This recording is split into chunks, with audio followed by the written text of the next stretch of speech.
Hello बच्चों।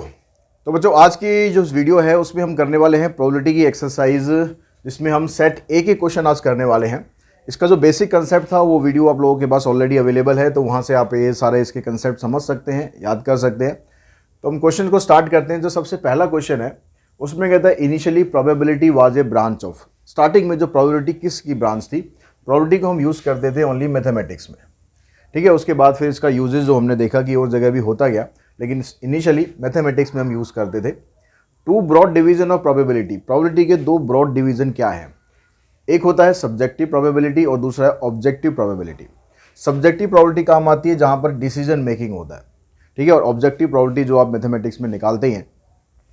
यहाँ पर कहते हैं सब्जेक्टिव प्रोबेबिलिटी में बी यूज्ड इन। अब सब्जेक्टिव प्रोबेबिलिटी कहाँ पर यूज़ होती है, जहाँ पर जैसा भी हमने बताया कि भाई सब्जेक्टिव प्रोबेबिलिटी होती है जहाँ डिसीजन मेकिंग आपको चाहिए होता है, कि डिसीजन बनाने के लिए आपको कुछ प्रोबेबिलिटी देखनी पड़ती है, तो उसको बोलते हैं सब्जेक्टिव प्रोबेबिलिटी। तो वो आती है आपकी मैनेजमेंट में। फोर्थ क्वेश्चन में कहता है कि an experiment is known to be random if the result of the experiment. एक एक्सपेरिमेंट रैंडम हम बोलते हैं अगर उसका रिजल्ट क्या हो। रैंडम का मतलब होता है कि कुछ भी, मतलब आप प्रेडिक्ट नहीं कर सकते कि आगे क्या होने वाला है, तो इसमें आएगा आप कैन नॉट बी प्रेडिक्टेड, आप आंसर को प्रेडिक्ट नहीं कर सकते। An event that can be split into the further event, एक इवेंट जिसको आप और अगले इवेंट में कन्वर्ट कर सकते हो, उसको आप स्प्लिट कर सकते हो, तो उसको बोलते हैं composite event. Which of the following pair of event are mutually exclusive, इसमें से कौन सा जो पेयर है वो म्यूचुअली एक्सक्लूसिव है। देखो इसमें कहता है the student read in a school, student school में पढ़ता है, ही स्टडीज फिलोसफी, और वो फिलोसफी पढ़ता है। तो यहाँ पर तो इसका जो इंटरसेक्शन है वो कुछ ना कुछ आ जाएगा, ठीक है। म्यूचुअली एक्सक्लूसिव ये नहीं होगा क्योंकि वो स्टूडेंट किसका है, स्कूल का ही है जो फिलोसफी पढ़ रहा है। Raju was born in India, Raju India में पैदा हुआ है, he is a fine engineer, और वो एक फाइन इंजीनियर है, तो यहाँ भी इंटरसेक्शन हो सकता है, वो इंडियन हो सकता है ना। Ruma is 16 year old, she is a good singer. अब इसमें सिंगिंग में एज का कोई फैक्टर ही नहीं है, भाई 16 ईयर का भी अच्छा सिंगर हो सकता है, ऐसा कोई कंपलसरी तो नहीं है कि नहीं होगा। Peter is a under 15 year of age, Peter is a voter of Kolkata, ये नहीं हो सकता क्योंकि इसने क्या कहा, पीटर नाम से कोई फ़र्क नहीं पड़ रहा, यहाँ पर कह रहा है कि 15 ईयर्स, उसकी एज 15 साल है और वो कोलकाता का वोटर है। ये पॉसिबल नहीं हो सकता क्योंकि वोटर होने के लिए कम से कम 18 साल की एज होनी चाहिए, तो यही हमारा आंसर होगा। If P A equals to P B, अगर दो इवेंट है अलग अलग, उनकी प्रोबेबिलिटी इक्वल है, तो ये ज़रूरी नहीं है कि वो सेम इवेंट हो, ऐसा कोई ज़रूरी नहीं है। अलग अलग इवेंट की भी प्रोबेबिलिटी सेम हो सकती है। A and B must be the same event, अब ये भी कोई ज़रूरी है कि वो होने ही चाहिए, हो सकता है ना भी हो सकता है हो भी, तो A and B may be the different event, तो ए और बी डिफरेंट इवेंट हो सकते हैं। If P A intersection B equals to 0, अगर इंटरसेक्शन 0 आ जाए तो आप कहोगे कि then two event A and B, तो जो दोनों इवेंट है वो क्या होंगे, म्यूचुअली एक्सक्लूसिव होंगे, मतलब उसमें कॉमन कुछ भी नहीं होगा। अगर इंटरसेक्शन उसका 0 आ जाता है तो इवेंट म्यूचुअली एक्सक्लूसिव होते हैं। If for the two event A and B, P A union B equals to 1, दो इवेंट है आपके पास, उन दोनों का यूनियन करोगे तो आपके पास 1 के बराबर प्रोबेबिलिटी आती है, मतलब पूरा का पूरा सैंपल स्पेस हो जाता है। तो इसका मतलब है कि ये दोनों इवेंट एग्जॉस्टिव इवेंट होंगे। If an unbiased coin is tossed once, एक अनबायस्ड कॉइन है मतलब फेयर कॉइन है, उसको आप एक बार टॉस कर दो, then the two event head and tail are, तो जो इवेंट आएंगे हेड और टेल वो क्या होंगे, म्यूचुअली एक्सक्लूसिव होंगे, क्योंकि ज़रूरी तो नहीं है ना कि वो दोनों ऐसा, मतलब पॉसिबल ही नहीं है कि वो दोनों इकट्ठे आ जाएं, या तो हेड आएगा या फिर टेल आएगा। एग्जॉस्टिव, एग्जॉस्टिव भी होंगे, अगर उनकी प्रोबेबिलिटी को आप टोटल करोगे तो 1 के बराबर आएगा ही आएगा। इक्वली लाइकली, इक्वली लाइकली भी होंगे, तो इसका मतलब है कि सारे के सारे ऑप्शन इसमें ठीक है, तो 10th का ऑप्शन बनेगा D. If P A equals to P B, अगर पी ए और पी बी दोनों बराबर है तो then the two event A and B are, तो वो दोनों इवेंट क्या होंगे, अगर दोनों की प्रोबेबिलिटी बराबर है तो वो दोनों इक्वली लाइकली इवेंट होंगे, दोनों के होने की पॉसिबिलिटी सेम होगी। क्वेश्चन नंबर 12 में कहता है कि for the two event A and B, P A intersection B is not equals to P A into P B, अगर ये इसके बराबर होता है तो हम बोलते हैं इनडिपेंडेंट, अगर ये इसके बराबर नहीं है तो हम ये बोलेंगे कि ये दोनों इवेंट डिपेंडेंट है। और क्या ऑप्शन है हमारे पास, not equally likely, not exhaustive, तो 12th का ऑप्शन होना चाहिए हमारे पास बी, ये डिपेंडेंट इवेंट है, इंडिपेंडेंट नहीं है तो डिपेंडेंट इवेंट है। Question number 13, P A by B equals to P A, P A by B P A के बराबर है, तो A is independent of B, B is independent of A, B is dependent of A, dependent तो खैर नहीं होगा। अब ये देखना है कि A is independent of B होगा या B is independent of A होगा, या फिर ये दोनों पॉसिबल हैं। तो चेक कर लेते हैं। पी ए बाई बी का फार्मूला क्या होता है? ये होता है P A intersection B upon में पी बी, और इक्वल्स टू में दिया हुआ आपको पी ए। तो इसको हम इधर लेके जाएंगे, तो आपके पास जो इंटरसेक्शन है ये P A into P B के बराबर आ गया। तो इंटरसेक्शन अगर ये इसके बराबर आता है तो हम बोलते हैं कि इवेंट ए और बी दोनों इंडिपेंडेंट है। अब दोनों इंडिपेंडेंट है तो हम ये कहेंगे कि भाई ये ऑप्शन ठीक है, जिसमें ए बी के इंडिपेंडेंट है, बी ए से इंडिपेंडेंट है, तो दोनों ऑप्शन ठीक है। If two event A and B are independent, अगर दो इवेंट ए और बी इंडिपेंडेंट हैं तो A and complement of B, complement of B मतलब बी डैश, वो भी इंडिपेंडेंट होगा, ठीक है बात। B and the complement of A are independent, ये भी ठीक है। Complement of A and B are independent, दोनों के कॉम्प्लीमेंट इंडिपेंडेंट होंगे, ये भी ठीक है, यानी ऑप्शन बनेगा इसमें D. If two event A and B are independent, अगर दो इवेंट इंडिपेंडेंट हैं तो उस केस में क्या होगा? They can be mutually exclusive, mutually exclusive हो गए तो उनका इंटरसेक्शन जीरो हो जाएगा, ख़त्म ही हो जाएगा। दे can not B mutually exclusive, वो म्यूचुअली एक्सक्लूसिव नहीं होने चाहिए, ठीक है। म्यूचुअली एक्सक्लूसिव का मतलब उनका इंटरसेक्शन कुछ ना कुछ आना चाहिए, क्योंकि P A into P B intersection के बराबर होगा। तो इसमें ऑप्शन बनेगा ये C, they can not be exhaustive, ये नहीं बनेगा, हो सकते हैं एग्जॉस्टिव भी हो सकते हैं। क्वेश्चन नंबर 16 में कहता है कि if two event A and B are mutually exclusive then they are always independent, they may be independent, they can not be independent, they can not be equally likely. तो 16 का जो option आएगा इसमें, अगर वो दोनों म्यूचुअली एक्सक्लूसिव हैं तो उनका इंटरसेक्शन जीरो के बराबर आएगा, ठीक है। अगर इंटरसेक्शन जीरो के बराबर आ गया तो वो इसका मतलब इंडिपेंडेंट नहीं हो सकते। क्वेश्चन नंबर 17 देखो, इसमें कहता है if a coin is tossed twice then the event occurrence of one head, occurrence of two head and occurrence of no head, इनमें से चारों ऑप्शन में से क्या होगा? देखो, जब दो कॉइन को हम टॉस करते हैं तो हमारे पास सैंपल स्पेस बनता है head head, head tail, tail head और टेल टेल। तो यहाँ पर कह रहा है अकरेंस ऑफ वन हेड, एक हेड आपका यहाँ पर आता है तो इसकी प्रोबेबिलिटी बनती है 2/4। वन हेड तो हो गया, टू हेड यहाँ पर आता है, इसकी प्रोबेबिलिटी आती है 1/4 और इसकी प्रोबेबिलिटी आती है 1/4। यानी यहाँ पर देख रहे हो आप ना, इवेंट प्रोबेबिलिटी सबकी अलग अलग आ रही है, तो इसका मतलब ये इक्वली लाइकली नहीं है। The probability of an event can assume any value between, जो प्रोबेबिलिटी हम निकालते हैं वो हमेशा 0 और 1 के बीच में होती है, ना 0 से कम पॉसिबल है ना 1 से ज़्यादा possible. If probability of A equals to 0, अगर इवेंट की प्रोबेबिलिटी 0 हो जाए तो हम बोलेंगे भाई इवेंट होगा ही नहीं, इम्पॉसिबल इवेंट है, will never happen.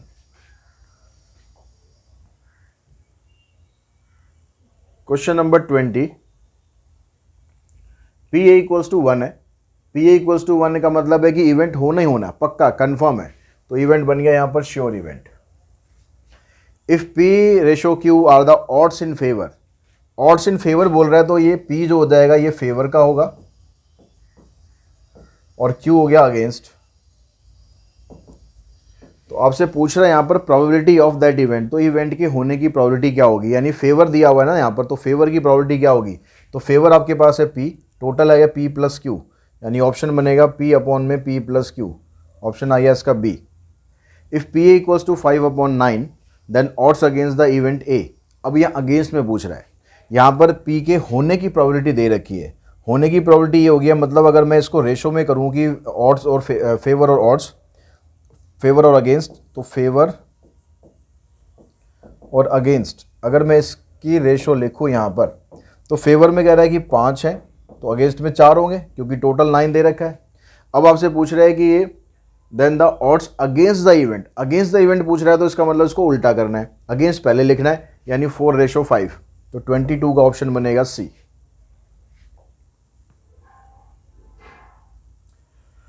Question number 23, if A B and C are mutually exclusive and exhaustive event, mutually exclusive भी है मतलब कॉमन कुछ नहीं है, एग्जॉस्टिव है मतलब सारा जो यूनियन है इनका वो पूरे सैंपल स्पेस के बराबर होगा, तो P A plus P B plus में P C is equals to 1, इसकी जो प्रोबेबिलिटी है ये आ जाएगी आपके पास 1 के बराबर।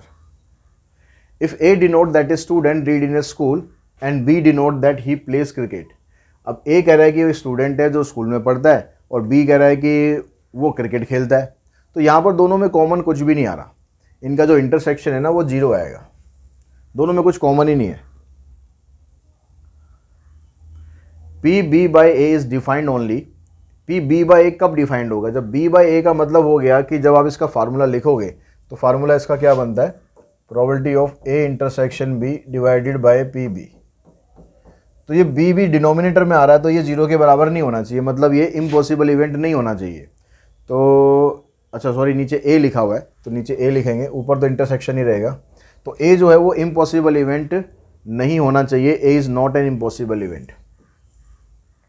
P A by B not is defined only when, अब ये बी नॉट आ रहा है यहाँ पर नीचे, तो बी नॉट अगर नीचे आ रहा है तो इसका मतलब क्या बनेगा, A intersection B not divided by B not, ये बनेगा।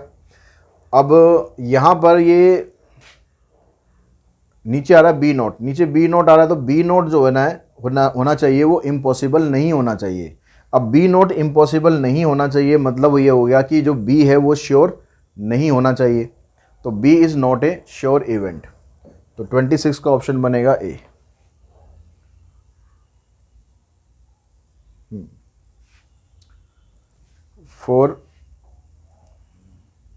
For two event A and B, P A union B equals to P A plus में P B। दो इवेंट आपके पास हैं, उनका अगर आप यूनियन करोगे तो ये कब पॉसिबल होगा, जब उनका इंटरसेक्शन 0 आ जाए। इंटरसेक्शन 0 जब आता है जब ए और बी दोनों म्यूचुअली एक्सक्लूसिव इवेंट होते हैं।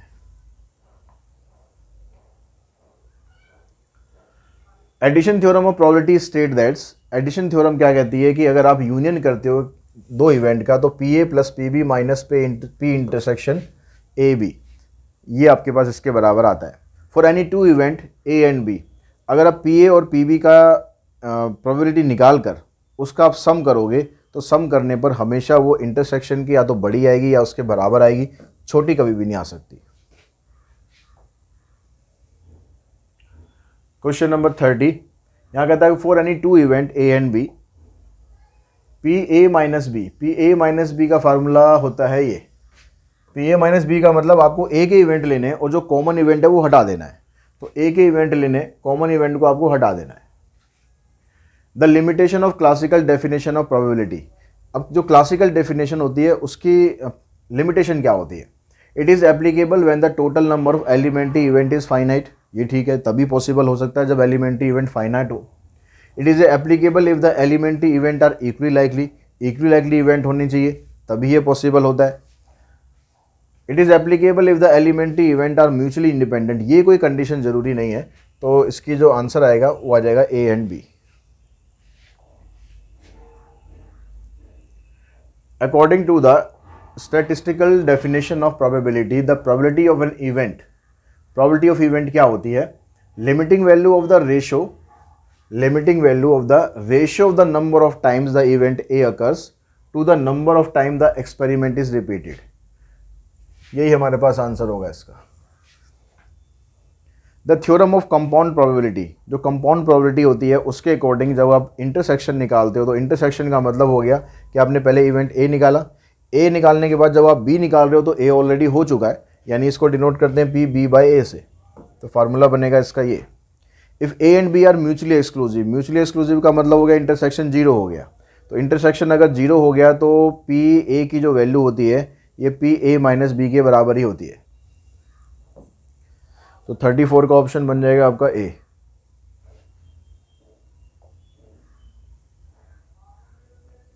Question number 35, if P A minus B equals to P B minus, अगर ये दोनों आपस में बराबर है, ए माइनस बी और बी माइनस से दोनों बराबर हैं, तो इसका मतलब पी ए और पी बी ये दोनों इवेंट सेम है, पी ए और पी बी दोनों इवेंट सेम है। The number of condition to be satisfied by the three event A B C for complete independence, अगर कंप्लीट इंडिपेंडेंस चाहिए, पूर्ण रूप से स्वतंत्रता चाहिए, तो क्या क्या कंडीशन होती हैं। अगर ए बी सी 3 इवेंट होते हैं तो ए इंटरसेक्शन बी ये म्यूचुअली एक्सक्लूसिव होना चाहिए, मतलब इंटरसेक्शन 0 आना चाहिए, और उसके अलावा 0 नहीं आना चाहिए, मतलब ए और बी दोनों इंडिपेंडेंट होने चाहिए, बी और सी दोनों इंडिपेंडेंट होने चाहिए, ए और सी भी इंडिपेंडेंट होने चाहिए और ए बी सी भी इंडिपेंडेंट होने चाहिए। तो 4 कंडीशन होती हैं। If two event A and B are independent then P A intersection B. अगर दो इवेंट इंडिपेंडेंट होते हैं तो इंटरसेक्शन इसके बराबर होता है। Question number 38, values of a random variable are always positive number. कोई ज़रूरी नहीं है, रैंडम वेरिएबल जो हम निकालते हैं ऑलवेज पॉजिटिव रियल नंबर, ये भी कोई ज़रूरी नहीं है। रियल नंबर, हाँ ये ठीक है, कुछ भी हो सकता है, चाहे वो डेसिमल में आ जाए, चाहे माइनस में आ जाए, प्लस में आ जाए, कुछ भी हो सकता है। Expected value of a random variable, expected value भी कुछ भी हो सकती है, चाहे नेगेटिव आ जाए, चाहे पॉजिटिव आ जाए, चाहे जीरो आ जाए, यानी मीन। प्रोबेबिलिटी कभी नहीं हो सकती है, प्रोबेबिलिटी हमेशा 0 से 1 के बीच में रहेगी। If all the values taken by random variable are equal, अगर जितनी भी रैंडम वेरिएबल की वैल्यू है अगर वो इक्वल ले रहे हो तो उसके अंदर कोई डेविएशन ही नहीं है, तो स्टैंडर्ड डेविएशन उसका 0 हो गया। If x and y are independent event, अगर एक्स वाई दोनों इंडिपेंडेंट है तो E x y E x into में ई एक्स वाई के बराबर होगा।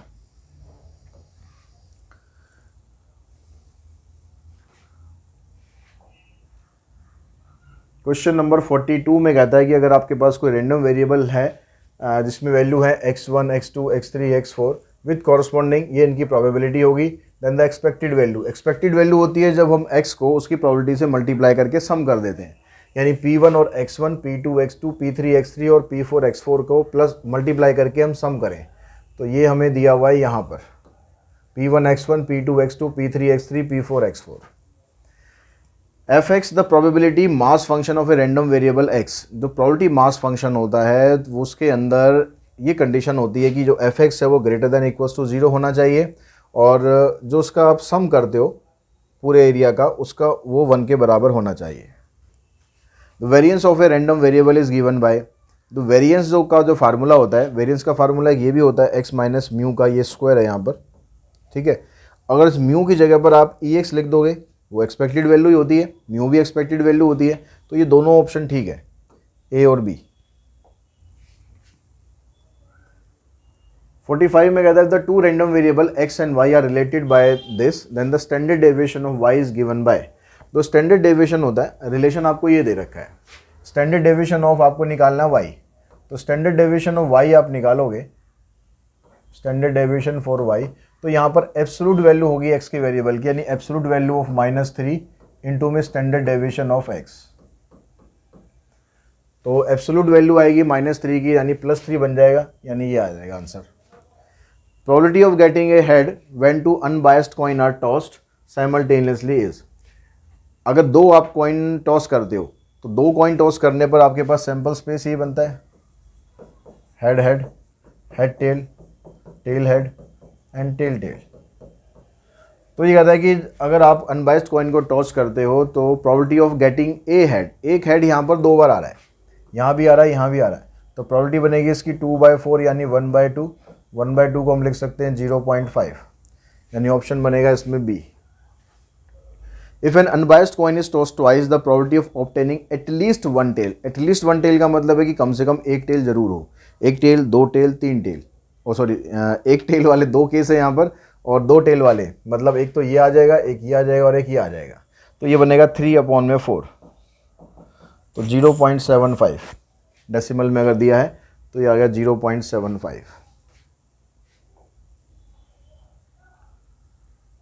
48 में कहता है कि if an unbiased dice rolled once the odds in favour of getting a point which is a multiple of 3, अगर आप डाइस को थ्रो करते हो तो मल्टीपल ऑफ 3 उसमें 2 बार आता है, एक 3 होता है और एक 6 होता है, तो 2 बार तो फेवर में आ गया, 4 बार अगेंस्ट में आ गया, तो इसको सॉल्व करोगे तो 1:2 आ जाएगा। ए bag contain 15 1 rupees coin, 25 2 rupees coin and 10 5 rupees coin. If a coin is selected at random from the bag, then the probability of not selecting a 1 rupee coin, 1 रुपये के कॉइन को सिलेक्ट ना करने की probability, तो 1 रुपये के coin को आप छोड़ दो, बाकी कितने बचे 25 और 10 35, और अपॉन में टोटल, टोटल कितना बनेगा 25 और 10 35 प्लस में 15, अपॉन में आ गया 50, 50 से इसको डिवाइड करोगे तो आएगा 0.70, ऑप्शन बनेगा ये आपके पास। ABC are three mutually independent event with probability of this, this and this. तो what is the probability of A intersection B intersection C? अब इसने बोला ये म्यूचुअली इंडिपेंडेंट है। म्यूचुअली इंडिपेंडेंट है मतलब कॉमन कुछ भी नहीं है। कॉमन कुछ भी नहीं है तो ये किसके बराबर होता है? ये बराबर हो जाएगा PA into PB into PC। तो तीनों की प्रॉपर्टी दे रखी है, मल्टीप्लाई कर दो।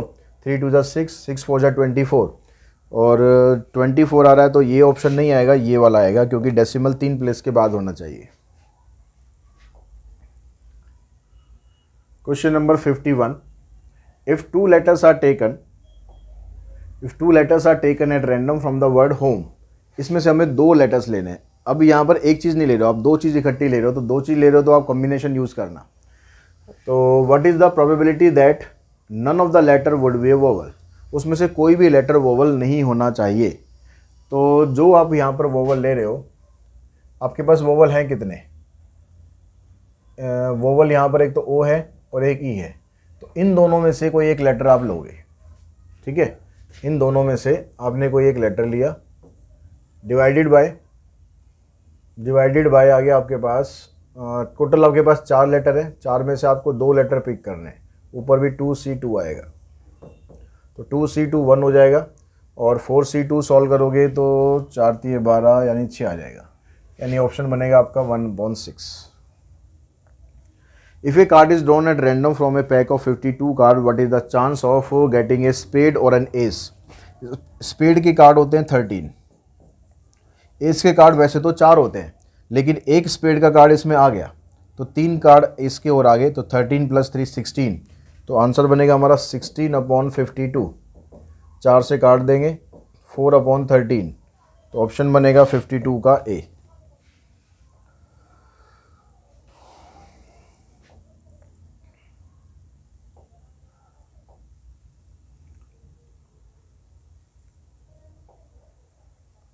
(53) में कहता है if x and y are random variable having expected value are this and this, then the expected value of x minus Y.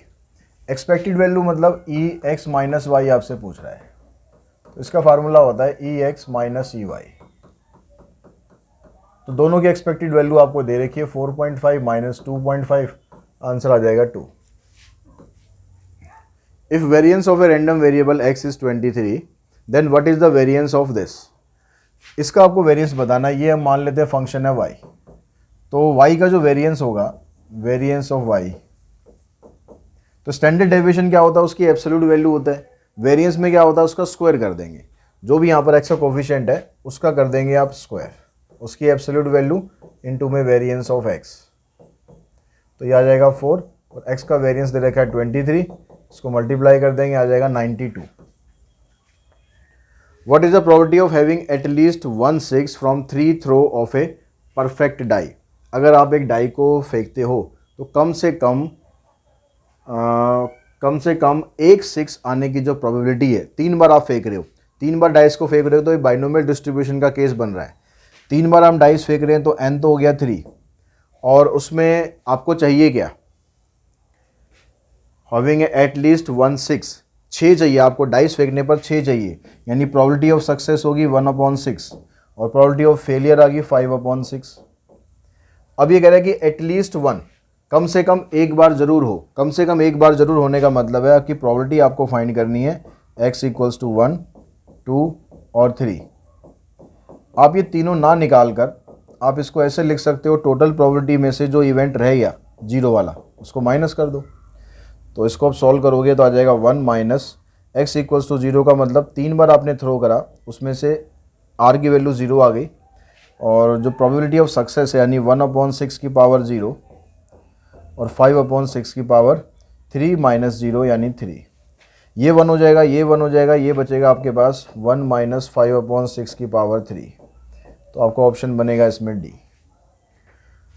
तो इसी क्वेश्चन के साथ ही जो सेट ए है उसके क्वेश्चन हमने कंप्लीट कर लिए हैं। जल्दी मिलते हैं नेक्स्ट वीडियो में जिसमें हम करेंगे सेट बी के क्वेश्चंस।